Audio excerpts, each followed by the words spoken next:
Hi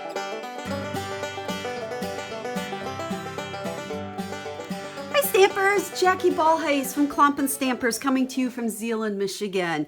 And today I want to show you some masculine cards using the Beautiful Promenade stamp set. Now this is the one we're using this month for my stamps in the mail, and I did promise to share a few masculine cards because I absolutely love all the words and greetings, whatever you want to call them, that come in this stamp set. So don't look at this and think, oh, that's just a girly stamp set with all of the flowers on here. The words are fabulous, and many of you asked for more ideas using encouragement type cards. This is the perfect one. The greetings, the words are awesome, but don't forget those men in your life. I know it's really hard to think that men need encouragement and encouragement cards too, but they do, and we can't forget about them. So I just made two quick and easy cards that I wanted to share today, and I used the Wood Textures Designer Series paper on these. This just masculined them up for us. Did not use the flowers, only used the greetings. The one in the front here, I just cut my Designer Series paper to 4 by 5. Let's see, what do we got here? 3 3/4 by 5. And then I have to think here, the vanilla. And remember, vanilla makes a great mat, a great backing. We don't always think of it that way. So then my mat is just 5 1/4 by 4. Punch my circles out, use a little bit of burlap, perfect for the men in your life. And then don't forget the inside, stamp your words in there, but bring the Designer Series paper to the inside. Great way to use up your scraps, but it just makes our inside look nice as well. So pretty self-explanatory on that one. Now the other card, I used the Rooted in Nature stamp set for my images, but then I came back to this one for my greeting. I absolutely love this tree image, and it worked out perfect to make a quick and easy masculine card. Now there's a tip I want to share with you, and that's how I colored my tree on here. You know, I like this tree with the two tones in there, and one of the easiest ways to do that is to use your markers to ink up your rubber stamp. Now, you know, we kind of forget about this sometimes, but quite often you might not have the color you need in a stamp pad. Markers work awesome. Or if you want multiple colors on a stamp set, grab your markers. Now do not grab your Stampin' Blends. Okay, we've talked a lot about Stampin' Blends lately because they're like the hottest, greatest thing ever for coloring. Personally, the Stampin' Write markers aren't my favorite for coloring, but I love them for things like this. So with our markers, and I might have shown you this before, they are two-sided. We have a brush tip and then a real fine tip, and you can see the little lines on here, a thick line and a little line, so that makes it real easy to identify which is which.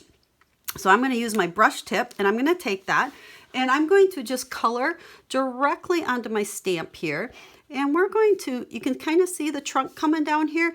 Don't use the Mossy Meadow on the trunk area. And if you go over a little bit, that doesn't matter because our early espresso will kind of go right over this Mossy Meadow if need be. So we're going to just color that in, and then we're going to take the brush end of early espresso, and this is what I'm doing for on the trunk. Let's go up the middle here.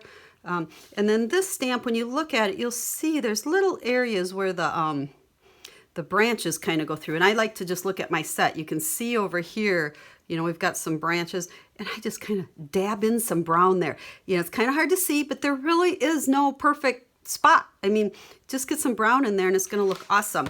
And then go, oh, I can see here my green needs to come in a little bit further. Now, some people like to huff on their stamp, put it up to their mouth and give it a kind of a huff. I really don't find that that's always necessary, as long as I don't leave it sit for too long. So we just go ahead and stamp. And look at the dimension that gives me in my tree with the other ones. Then to make my card, I just use my magnetic platform and our coordinating die, like that magnetic platform, because it makes it real easy to put my tree exactly where I want it to cut.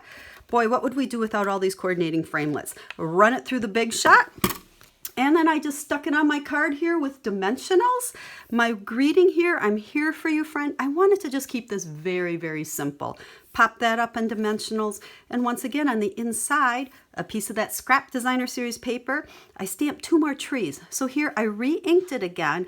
And when I stamped this one, I stamped it a second time, just kind of moved it over and down. Now, just a little tip, don't do your short one first.